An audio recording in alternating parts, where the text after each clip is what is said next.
मध्य प्रदेश की राजधानी भोपाल में आज मुख्यमंत्री आवास पर सोयाबीन फसल के भावांतर योजना के प्रदेश में लागू होने पर किसानों के प्रति आभार व्यक्त करने के लिए मुख्यमंत्री आवास पर कार्यक्रम आयोजित किया गया। इस मौके पर भारतीय जनता पार्टी किसान मोर्चा और लोकसभा सांसद दर्शन सिंह चौधरी ने मुख्यमंत्री के साथ साथ भाजपा अध्यक्ष व मंच पर विराजमान सभी लोगों का स्वागत किया। इस अवसर पर दर्शन सिंह ने सभी किसानों से अपील की है कि वह किसी के बहकावे में न आए। जहां भी सोयाबीन की फसल बेचने के लिए पंजीयन कराएंगे और जो भागों में अंतर आएगा वह सरकार तत्काल भुगतान करेगी। उन्होंने मुख्यमंत्री को भी धन्यवाद दिया जो मध्य प्रदेश में विभिन्न योजनाओं के माध्यम से किसानों को लाभ दिया जा रहा है। इस मौके पर मुख्यमंत्री मोहन यादव ने भी किसानों को संबोधित करते हुए कहा कि किसान मेरे हृदय में वास करते हैं और हम समय समय पर किसानों के बीच खाद, यूरिया वगैरह को लेकर समय समय पर कृषि मंत्री एंदल सिंह कंसाना से बात करता रहता हूं। अभी कुछ दिनों पहले ही हमने किसानों को उनकी फसल खराब होने पर या प्राकृतिक आपदा आने पर तत्काल सहायता देने का काम कर रहे हैं। बाकी किसान यूनियन के कई प्रकार के हमारे किसान भाइयों के बीच आज हमने कई सारी चीजों की चर्चा भी की और खास करके किसान भाइयों को सोयाबीन के माध्यम से भावांतर योजना का लाभ दिलाने पर किसान धन्यवाद देने भी आए थे। हमने भी घोषणा की कि हमारी सरकार के माध्यम से भावांतर योजना का प्रॉपर लाभ दिला करके लगभग 9 लाख से ज्यादा किसानों ने इसका पंजीयन कराया। पिछली बार 6 लाख किसानों ने पंजीयन कराया था, इस बार उसका 1.5 हुआ है। हमने कहा कि साफ सूफ माल ला करके तुलवा करके जो हमारी जैसे एमएसपी पे हम खरीदारी करते थे तो उसी प्रकार का भी हम अपने सारे किसानों से अपील करते हैं कि हमारी 24 अक्टूबर से लगा 15 जनवरी तक जो भावांतर योजना चलेगी, हम सारे किसानों को उससे जोड़ करके उसका लाभ दिलाना चाहते हैं।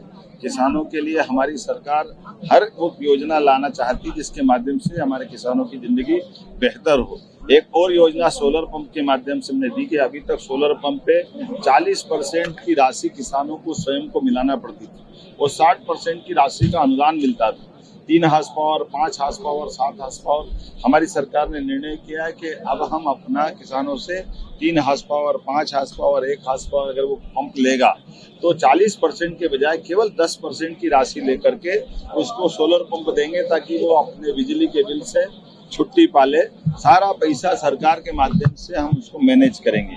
मैं अपनी ओर से इस प्रदेश के 30 लाख किसानों को जिनने परमानेंट कनेक्शन लिए और 2 लाख टेम्परेरी किसानों को बधाई देना चाहूंगा। चरणबद्ध रूप से हम सारे किसानों को इसका लाभ दिलाएंगे।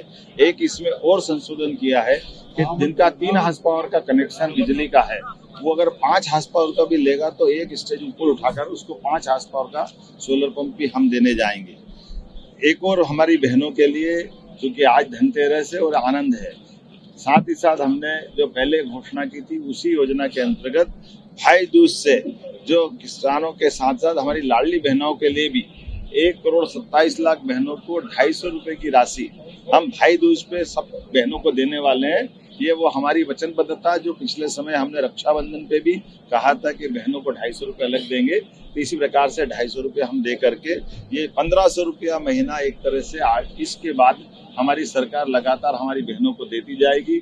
ये हमने अपने उस संकल्प पत्र की पूर्ति की तरफ भी कदम बढ़ाया और बहनों के साथ हमारी भाइयों के लिए भी, किसानों के लिए भी, बस पूरे प्रदेश की ऐसे कई सारी योजनाओं को जोड़ करके हमने सबकी समृद्धि का मार्ग अपनाया। मेरी अपनी ओर से दीपावली के अवसर पर इन घोषणाओं के माध्यम से सारे किसान भाइयों बहनों को, प्रदेशवासियों को आज धनतेरस की भी बधाई, दीपावली की भी बधाई और आने वाले गोवर्धन पूजा जो प्रदेश भर में हम मनाने वाले हैं। किसानों के साथ अलग अलग जिलों में प्रभारी मंत्री, विधायक, सांसद, माननीय अध्यक्ष जी मेरे साथ, हेमंत खंडेलवाल जी, हमारे किसान नेता मोर्चे के अध्यक्ष दर्शन सिंह जी, माननीय सांसद मौजूद है और पूरा मंच भरा पूरा है।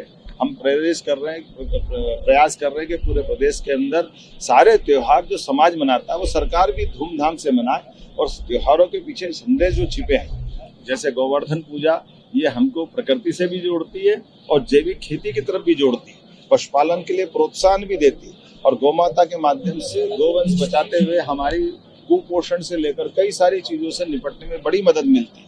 तो अपने यहाँ 33 करोड़ देवी देवता का वास गौ माता में होता है। ऐसे में पूरा समाज गोवर्धन पूजा मनाता है। हमारा और आनंद बढ़ जाएगा जब हम पूरे प्रदेश में एक साथ इसका आनंद लेंगे। मेरी अपनी ओर से पुनः प्रदेशवासियों को बधाई।